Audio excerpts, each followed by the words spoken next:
Cina, sebuah negara dengan populasi terpadat kedua di dunia, telah muncul sebagai kekuatan ekonomi dan teknologi yang dominan dalam beberapa dekade terakhir.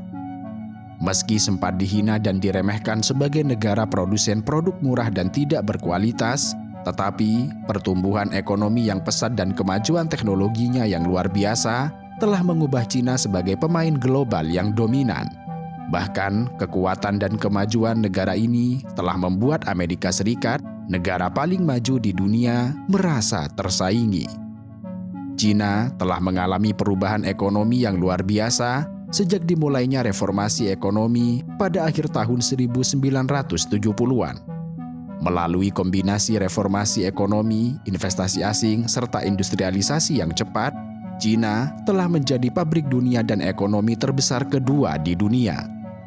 Pertumbuhan PDB Cina yang tinggi berhasil mengangkat jutaan orang keluar dari kemiskinan dan menciptakan kelas menengah yang besar.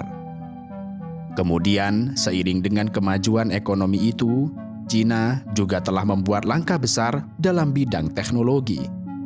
Pemerintah Cina mengutamakan pengembangan teknologi sebagai mesin pertumbuhan ekonomi serta kekuatan nasional.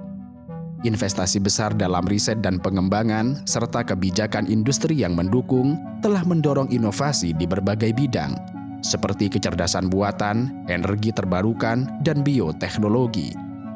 Hingga akhirnya, perusahaan teknologi Cina seperti Huawei, Alibaba, dan Tencent menjadi pemain terkemuka yang diperhitungkan oleh dunia. Kendati demikian, di balik kemajuan yang sangat membanggakan ini, Cina tengah menghadapi tantangan demografi yang serius, yaitu populasi yang menua dan angka kelahiran yang menurun. Usia pensiun di Cina biasanya sekitar antara 50 hingga 60 tahun, yang angka ini dianggap sebagai salah satu usia pensiun termuda di antara negara-negara ekonomi utama dunia.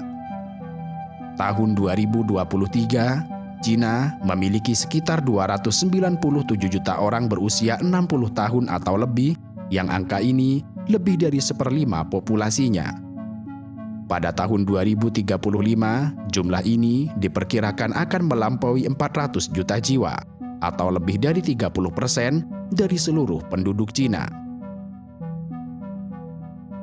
Pada satu sisi, tingginya penuaan yang terus meningkat memunculkan peluang ekonomi baru bagi Cina, yang dikenal sebagai silver economy atau ekonomi perak.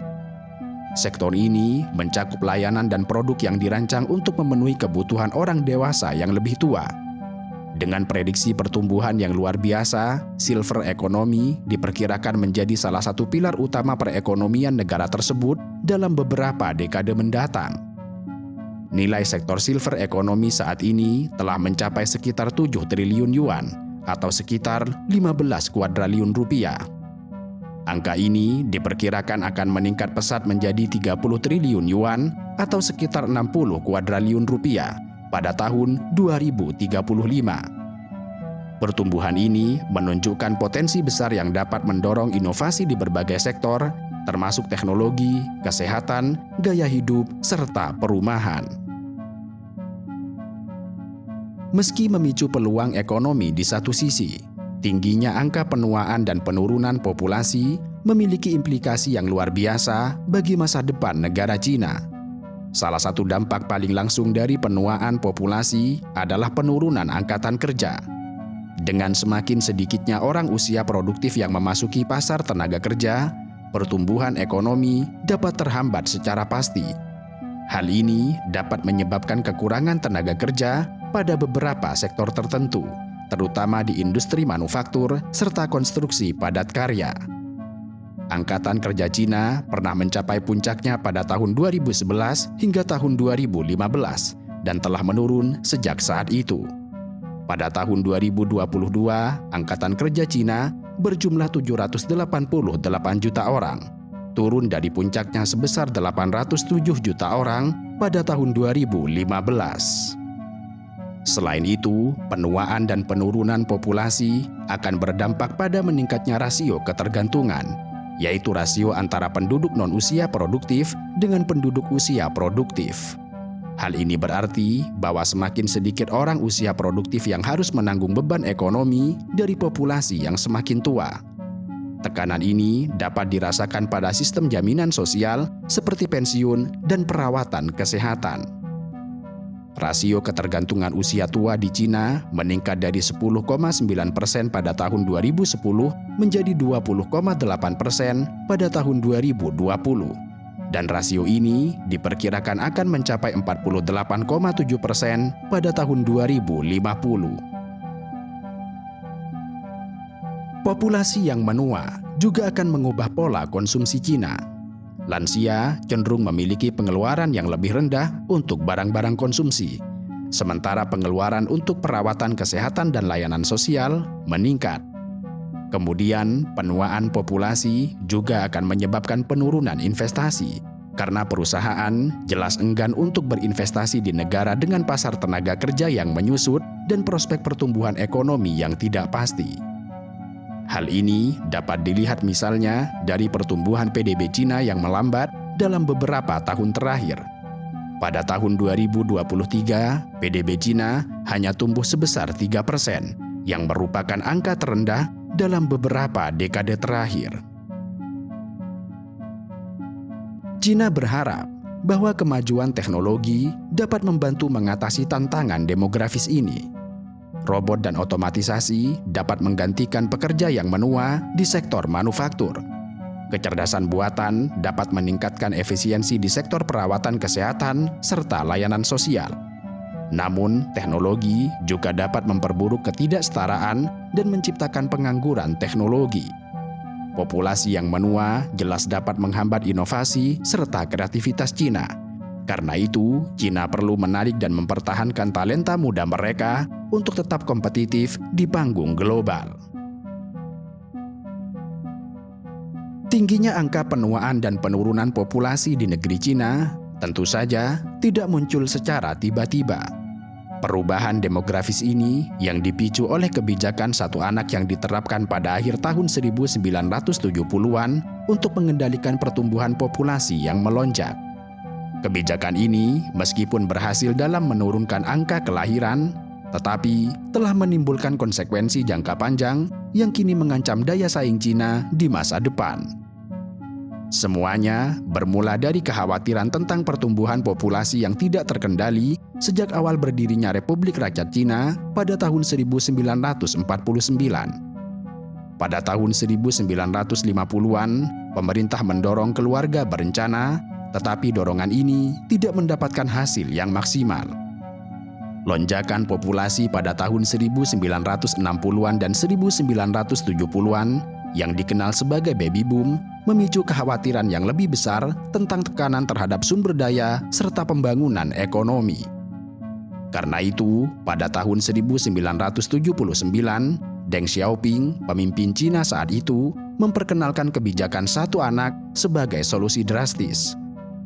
Kebijakan ini membatasi sebagian besar pasangan perkotaan untuk hanya memiliki satu anak, dengan pengecualian bagi beberapa kelompok etnis minoritas dan keluarga pedesaan dalam kondisi tertentu. Kebijakan ini ditegakkan dengan ketat melalui berbagai cara, termasuk denda yang berat, tekanan sosial, dan bahkan aborsi paksa. Kebijakan satu anak secara dramatis dapat menurunkan angka kelahiran di negara Cina. Tingkat kesuburan total, yaitu jumlah rata-rata anak yang dilahirkan oleh seorang wanita sepanjang hidupnya, turun dari 2,75 pada tahun 1979 menjadi 1,69 pada tahun 2000. Penurunan ini memperlambat pertumbuhan populasi Cina yang dianggap oleh banyak orang sebagai faktor penting dalam pertumbuhan ekonomi pesat negara itu selama beberapa dekade terakhir. Namun demikian, kebijakan ini juga membawa konsekuensi sosial serta demografis yang serius. Salah satu yang paling menonjol adalah ketidakseimbangan gender. Keyakinan atau nilai budaya yang menempatkan anak laki-laki pada posisi yang lebih tinggi atau lebih disukai daripada anak perempuan dan dikombinasikan dengan pembatasan jumlah anak menyebabkan banyak terjadinya aborsi selektif berdasarkan jenis kelamin dan pembuangan bayi perempuan. rasio jenis kelamin saat lahir di negeri Cina adalah sekitar 118 anak laki-laki untuk setiap 100 anak perempuan, yang hal ini jauh di atas rata-rata global. Ketidakseimbangan ini diperkirakan akan berlanjut selama beberapa dekade mendatang.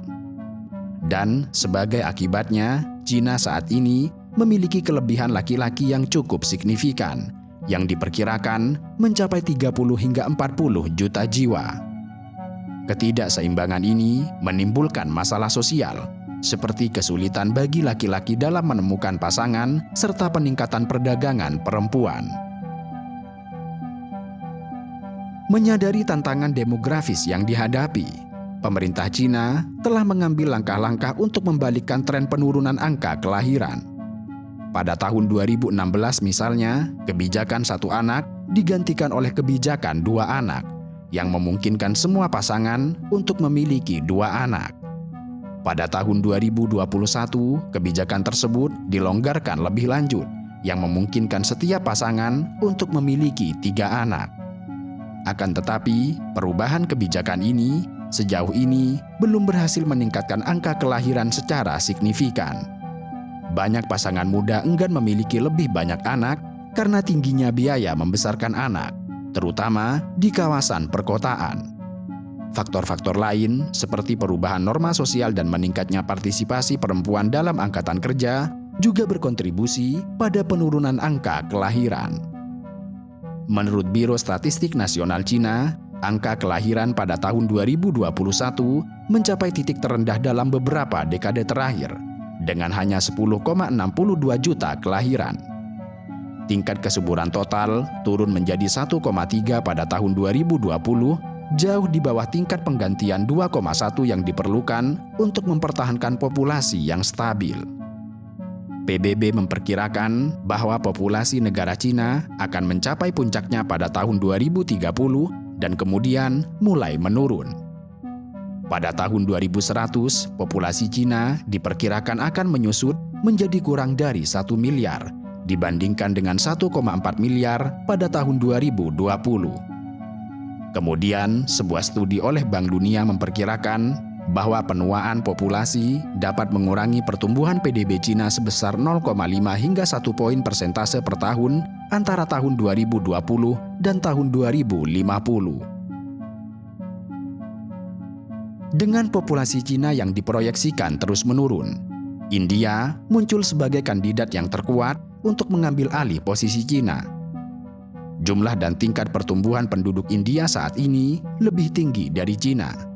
Meskipun tingkat kesuburan di kedua negara tersebut telah menurun, namun tingkat kesuburan India masih lebih tinggi, yaitu sekitar 2,2 anak per perempuan dibandingkan dengan 1,3 anak per perempuan di negara Cina. Selain itu, India memiliki populasi yang lebih muda daripada Cina. Median usia di India adalah 28 tahun, sedangkan di Cina adalah 38 tahun. Struktur usia yang lebih muda ini berarti bahwa India akan memiliki angkatan kerja yang lebih besar dan pasar konsumen yang berkembang dalam beberapa dekade mendatang. Dan ini artinya India saat ini sedang menikmati bonus demografi, di mana sebagian besar penduduknya berada pada usia yang produktif. Hal ini dapat memberikan dorongan yang signifikan bagi pertumbuhan ekonomi India jika negara tersebut dapat menciptakan lapangan kerja yang cukup serta berinvestasi dalam bidang pendidikan. Hanya saja, meski memiliki potensi demografis, India juga menghadapi sejumlah tantangan, termasuk kemiskinan, ketidaksetaraan, dan kurangnya prasarana. Maka, untuk memanfaatkan bonus demografinya, India perlu mengatasi beragam tantangan ini dan menciptakan lingkungan yang kondusif bagi pertumbuhan ekonomi dan pembangunan manusia. Jika hal ini berhasil dilakukan, maka kebangkitan India sebagai negara terpadat di dunia akan memiliki dampak geopolitik yang signifikan. India diperkirakan akan memainkan peran yang lebih besar dalam urusan global dan akan menjadi pesaing utama Cina di Asia.